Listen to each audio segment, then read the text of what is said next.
The night Genghis Khan whispered his last command, and no one dared obey. In the 13th year of the 13th century, when the world still trembled at the sound of Mongol hooves upon stone, there came a night when even the wind held its breath.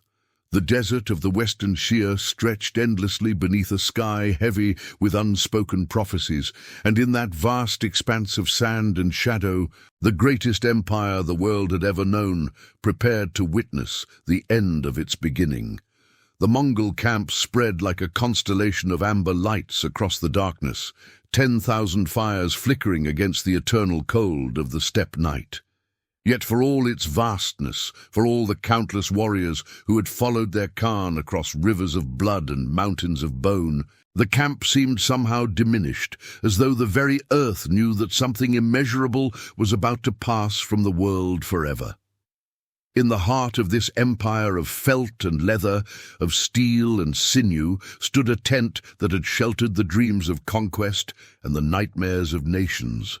It was neither the largest nor the most adorned, for the great Khan had never been a man to measure his worth in silk and gold. The tent was simple, practical, bearing the scars of 1,000 campaigns and the stains of 100 battles. Its walls had heard the planning of empires and the whispers of the dying. Tonight, they would witness both. The wind that swept across the desert carried with it the ghosts of all those who had fallen before Mongol arrows, all those whose cities had crumbled beneath Mongol siege engines, all those whose names had been erased from the scrolls of history by Mongol fire.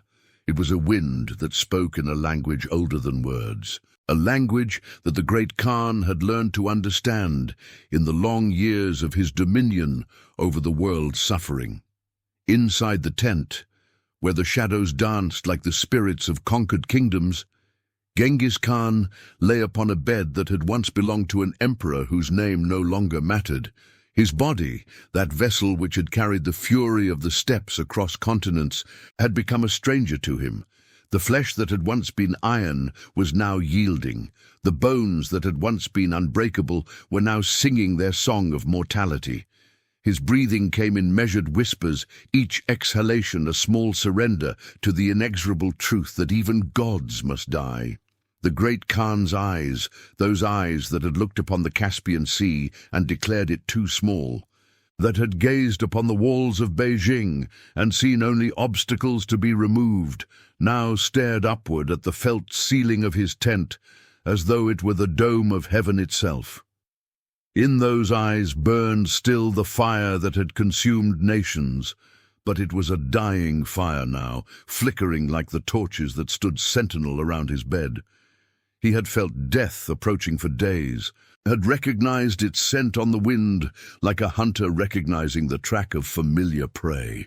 It came not with the drama of battle, not with the clean honesty of steel meeting steel, but with the quiet persistence of winter seeping through every gap in his armor, every crack in his resolve. He had conquered death 1,000 times on foreign fields, had dealt it like a merchant deals coins, but now death had come to collect its due, and even the great Khan knew that this was a debt that could not be negotiated away. The sound of approaching footsteps reached him through the walls of the tent, the measured tread of warriors who had learned to move like shadows across the face of the earth. These were not the heavy boots of Western knights, clanking and graceless, nor the soft slippers of Eastern courtiers, silent with deception. These were the footsteps of the steppe, of men who had been born in the saddle and would die there if the gods were willing. They approached the tent with the reverence due to a sanctuary, each step carefully placed as though the very ground were sacred. The tent flap moved aside like the curtain of history itself, and into that space of shadows and flickering light came the men who had been the instruments of his will across half the world. General Subutai, whose name had become a curse in the languages of 20 nations, moved with the fluid grace of a man who had never known defeat. Behind him came Jebe, the arrow, whose aim had never failed and whose loyalty had never wavered. General Tului followed, the Khan's own son, bearing in his face the lineage of conquest and the burden of succession. General Makali entered last, the man who had held the reins of empire while the Khan rode to war, whose steady hand had guided the administration of conquered peoples with the precision of a surgeon wielding his blade. These 4 men had been the architects of empire, the builders of legend, the crafters of nightmare. They had stood beside their Khan when he had pronounced the death sentences of cities, had watched him divide the world like a shepherd dividing his flock. Together, they had written their names across the earth in letters of fire and blood, had carved their legacy into the very bones of the world. Now they stood before their dying lord, like petitioners before a throne, though they knew that soon that throne would be empty, and they would be the inheritors of its terrible weight. The Khan's voice, when it came, was barely more than a whisper, yet it carried in it all the authority that had once commanded the movement of armies and the fate of nations. His words emerged from his lips like smoke from a dying fire, each one carefully shaped, deliberately placed, weighted with the gravity of finality. "My generals," he said, and in those 2 simple words was contained the acknowledgement of service, the recognition of loyalty, and the terrible sadness of farewell. The 4 men knelt as one, their knees touching the carpeted floor of the tent, with the soft sound of armor settling against wool. They had knelt before kings and emperors, had seen proud rulers prostrate themselves in the dust before their Khan, but this kneeling was different. This was not the submission of the conquered, but the reverence of the faithful before their God in his final moment of mortality. Subutai, whose voice had carried across battlefields and whose commands had moved like thunder across the earth, spoke first, though his words came out cracked and uncertain. "My Khan," he said, "what would you have us do?" It was a simple question, yet it carried within it the weight of 1,000 campaigns, the echo of countless moments when this same question had been asked and answered with the swift certainty of divine command. The great Khan's eyes closed for a moment, and in that darkness he seemed to be consulting with spirits that only he could see, seeking counsel from the shamans of his youth, from the ancestors who had ridden the eternal blue sky long before the world had learned to fear the Mongol name.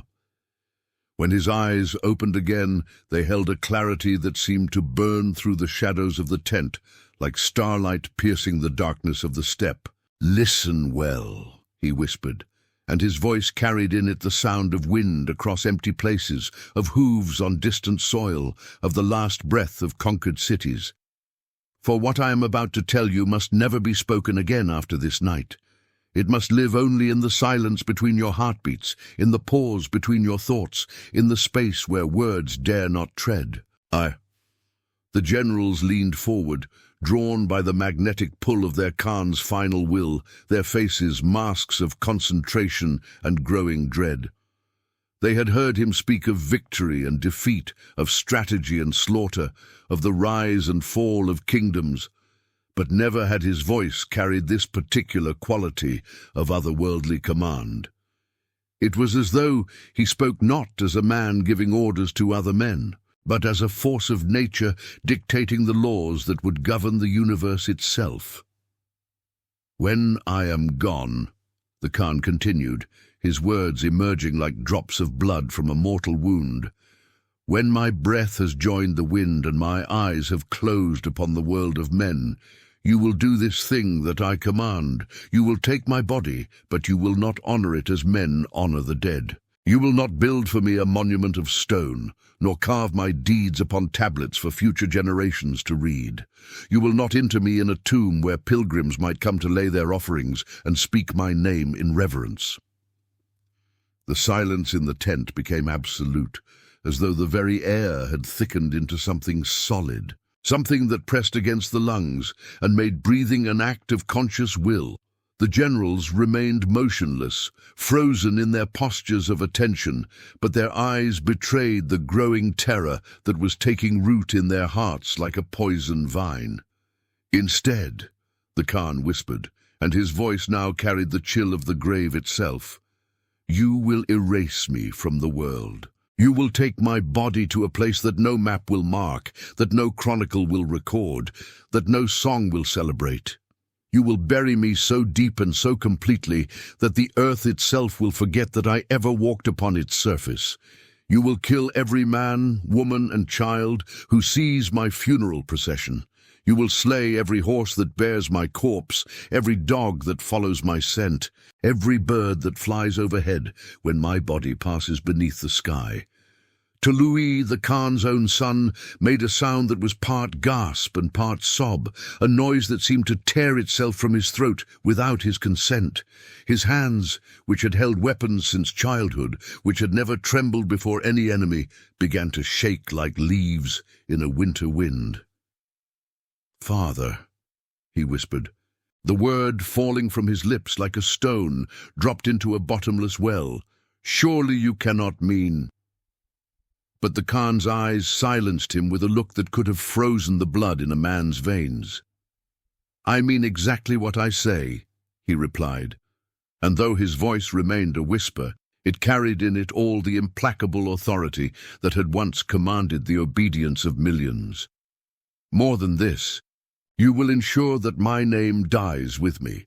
You will burn the records that speak of my deeds, will silence the chroniclers who would preserve my memory, will hunt down and destroy every trace of my existence upon this earth.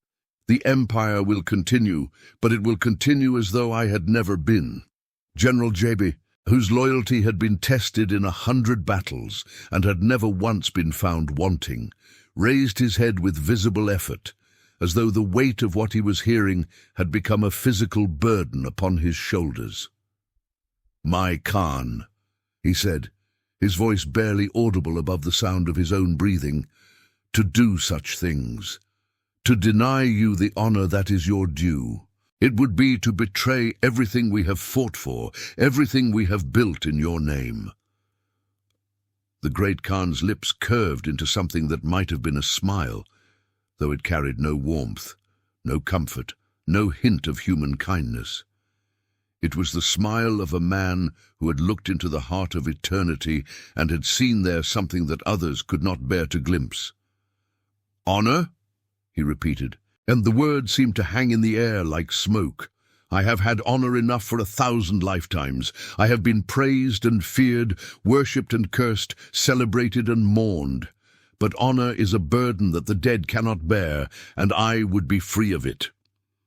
The wind outside the tent began to rise, and with it came sounds that might have been the voices of the dead, or the whispers of the living, or perhaps merely the eternal conversation that the desert holds with the night. The tent walls billowed and flapped with the rhythm of a great beast breathing, and the shadows within danced with renewed vigor, as though animated by some unseen presence that had come to witness this final act of command. But why? The question came from General Mukali, the man who had governed in the Khan's absence, who had held together the vast machinery of empire while its creator rode to war. His voice cracked as he spoke, betraying an anguish that seemed to come from the very depths of his soul.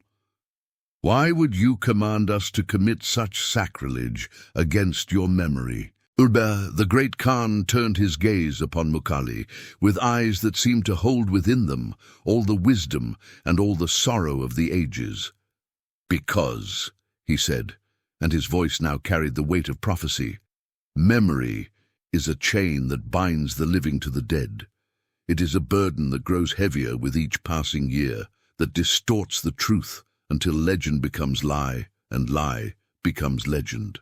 I would not have my empire worship at the tomb of a dead man.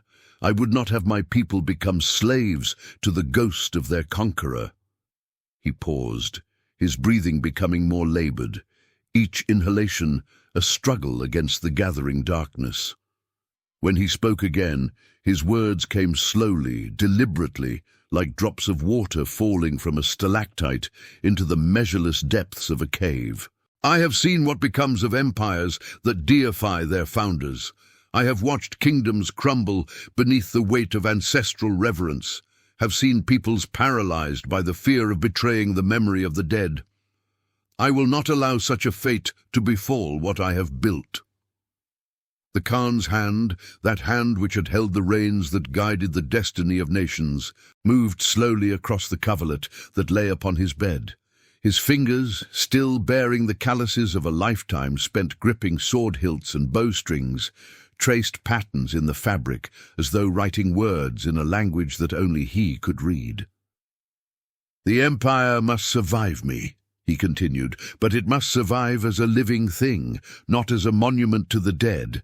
It must grow and change and adapt to the needs of the future, not remain frozen in reverence for the past."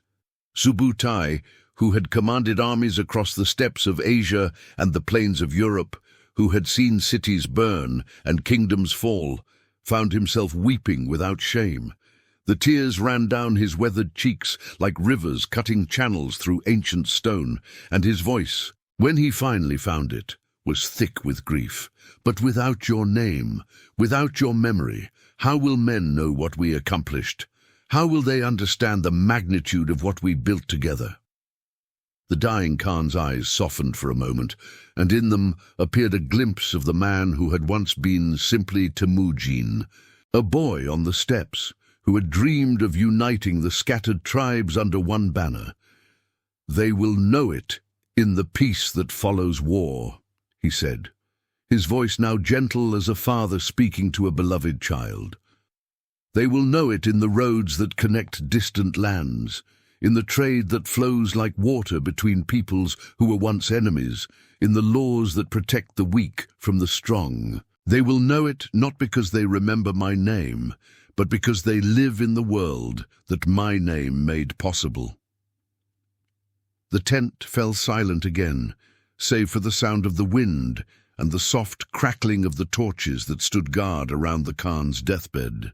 The four generals remained kneeling, their faces etched with expressions of anguish and disbelief, their minds struggling to comprehend the magnitude of what their lord was asking of them.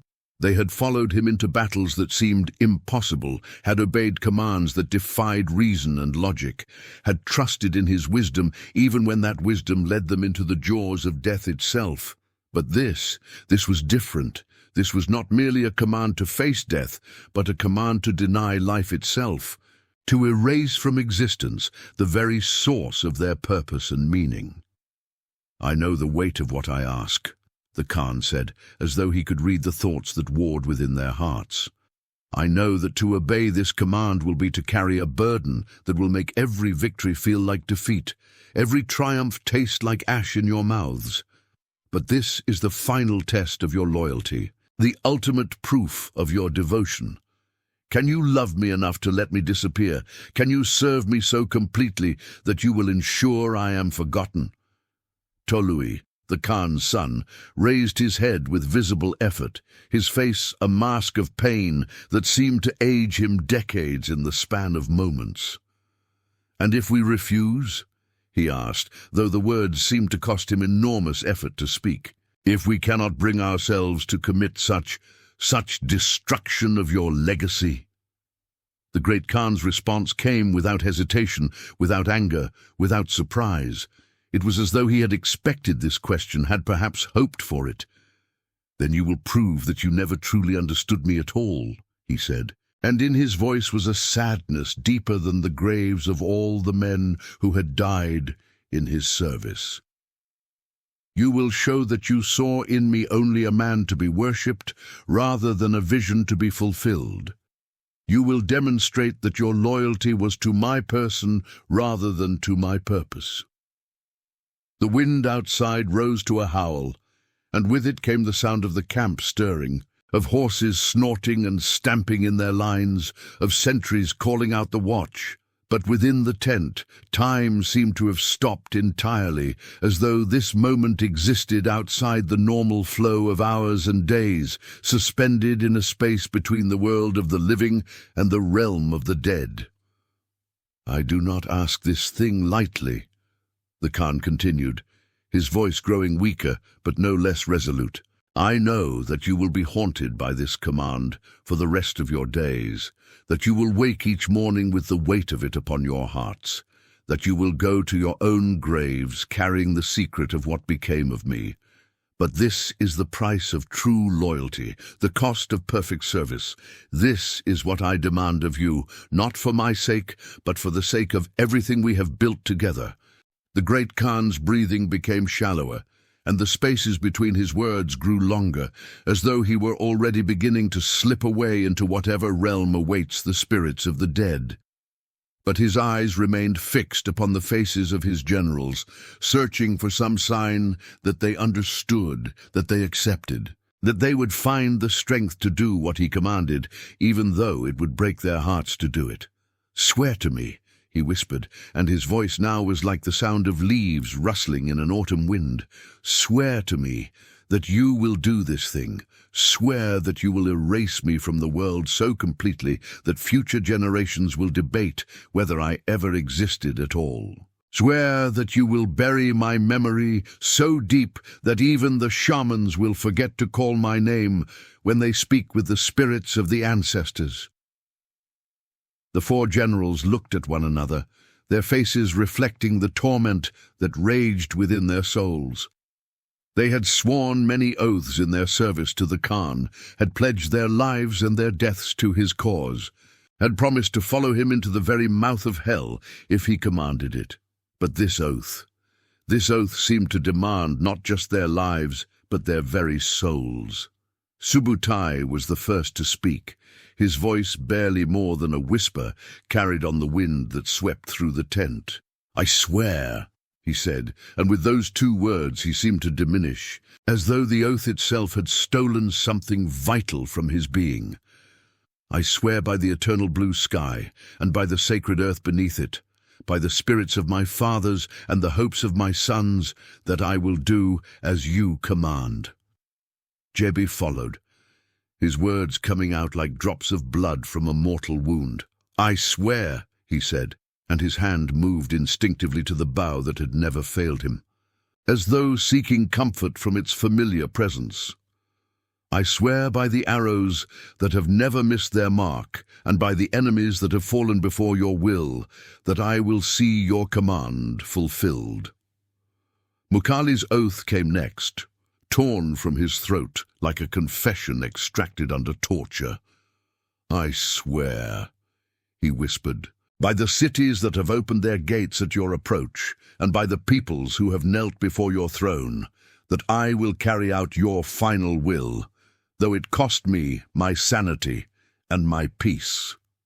Finally, Tolui raised his head and looked directly into his father's eyes, seeing there not the conqueror of nations, but the man who had given him life, who had taught him to ride and to fight and to lead. "I swear," he said, and his voice broke on the words like a wave breaking on stone, "by the blood we share, and by the love that binds us, that I will honor your command above all others, though it means I must forget the very name of my father." The great Khan smiled then, and this time the expression held genuine warmth, genuine love, genuine pride in the men who had chosen to follow him even into this ultimate darkness. "Good," he whispered, and the word seemed to release something within him, some final tension that had held his spirit bound to his failing flesh. "It is done, then. The command is given, the oath is sworn, the burden is past." His eyes began to close, but before the darkness claimed him entirely, he spoke one final time, his words so soft that the generals had to strain to hear them above the sound of their own breathing. "Remember," he said, and the irony of the word was not lost on any of them.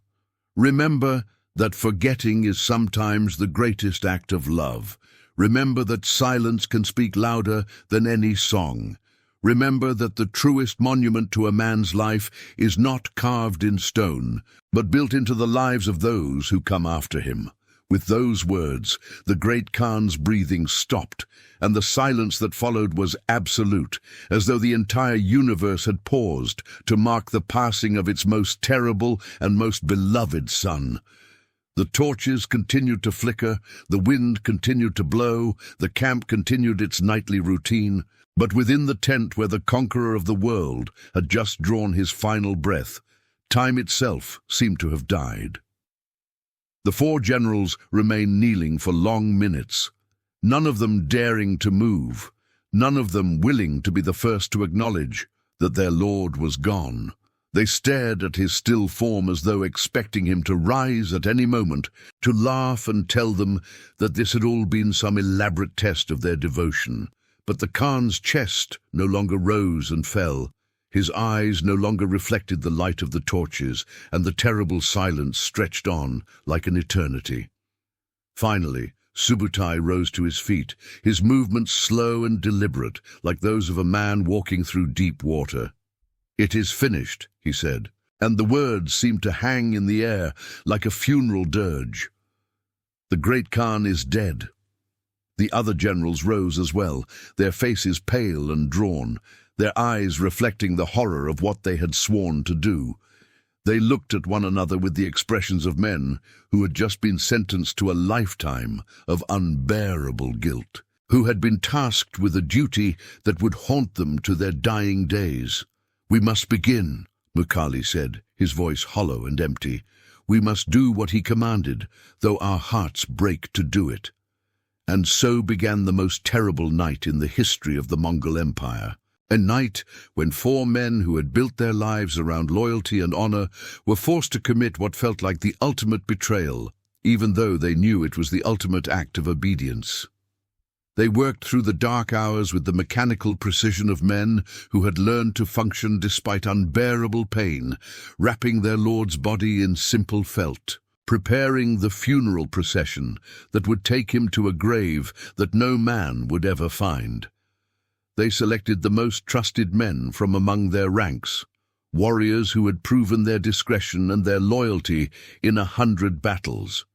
These men were told nothing of the Khan's final command, were given only the simple instruction that they were to participate in a funeral march that must remain absolutely secret. They were not told where they were going or why the procession must travel by night, were not informed of the terrible purpose that drove their leaders to such desperate measures. The body was placed upon a simple cart, covered with ordinary felt, so that it might have contained supplies or wounded rather than the mortal remains of the most powerful man who had ever lived.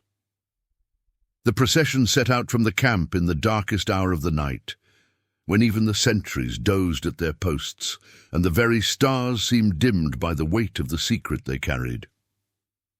As they travelled through the darkness, moving across the familiar steppes that had once echoed with the thunder of Mongol cavalry, the terrible work began.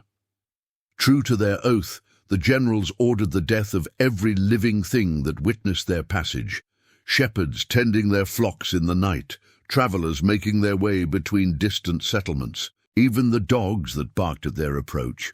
All were silenced with swift efficiency, their bodies left to feed the vultures and the wolves.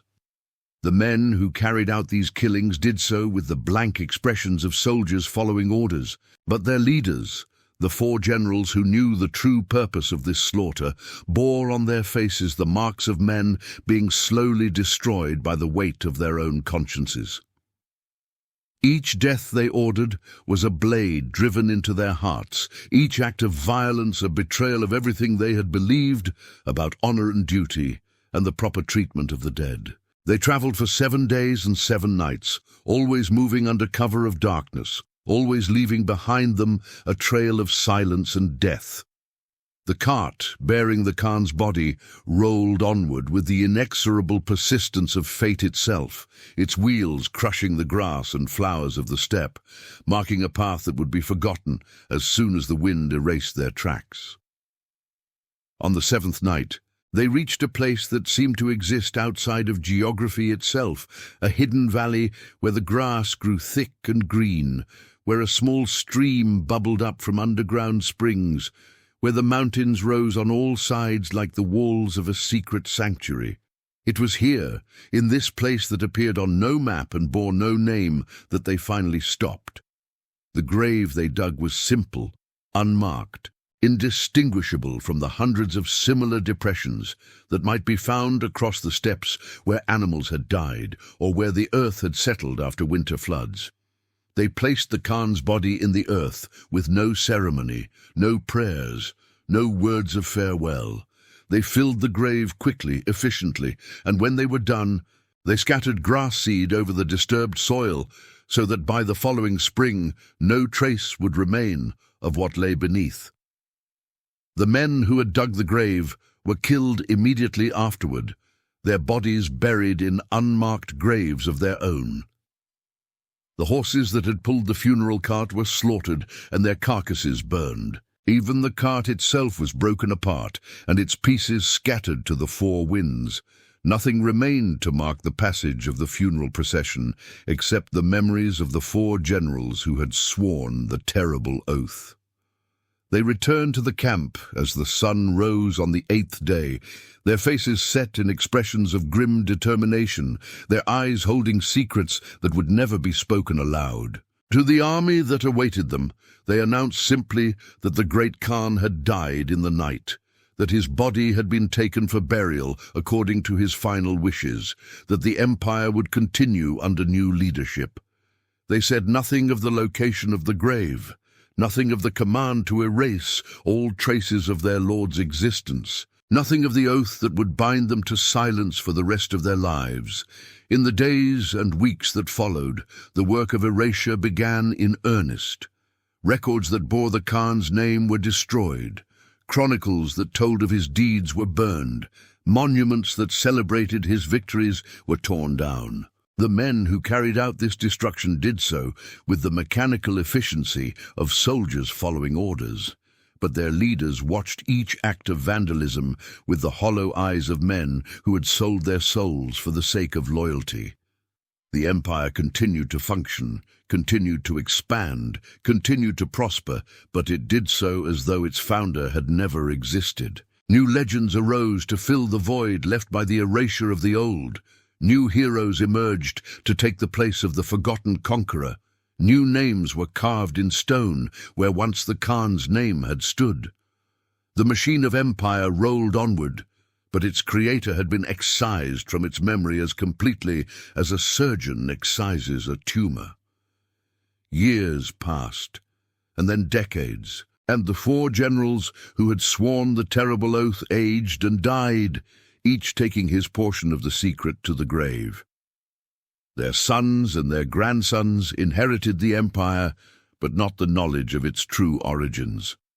The shamans who might have preserved the memory in their songs and stories were silenced, their oral traditions edited and revised until no trace remained of the truth they had once contained.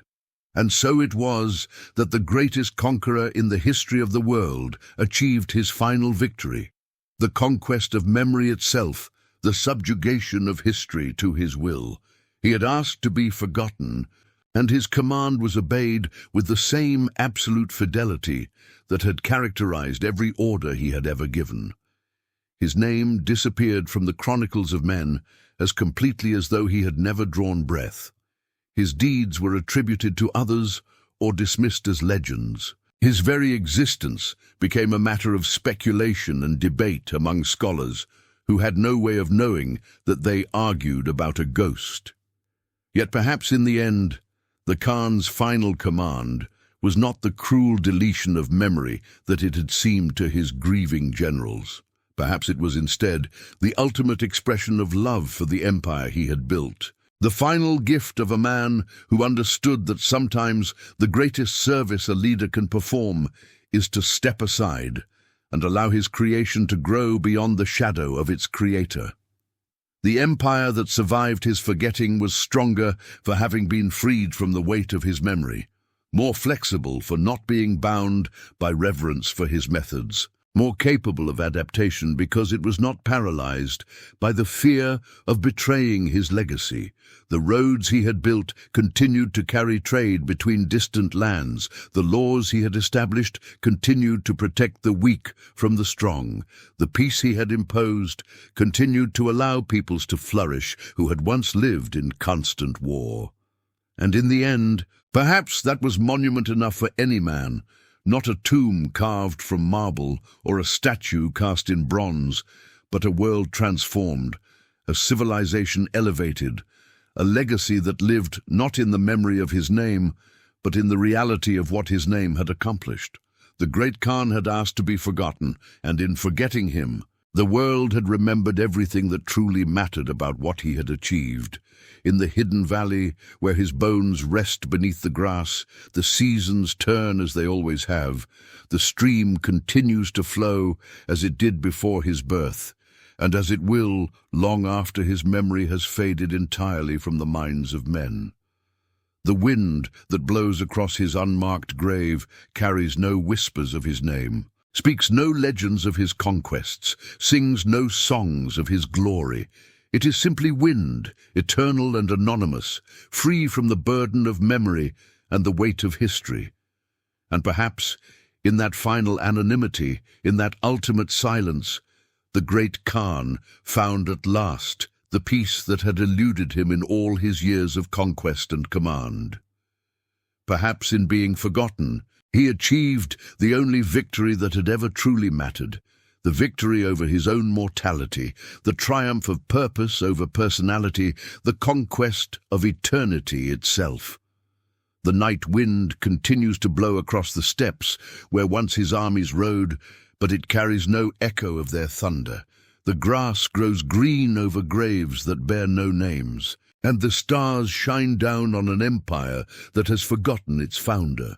And in that forgetting, in that silence, in that vast anonymity, the final command of the great Khan is fulfilled, and his last victory is complete.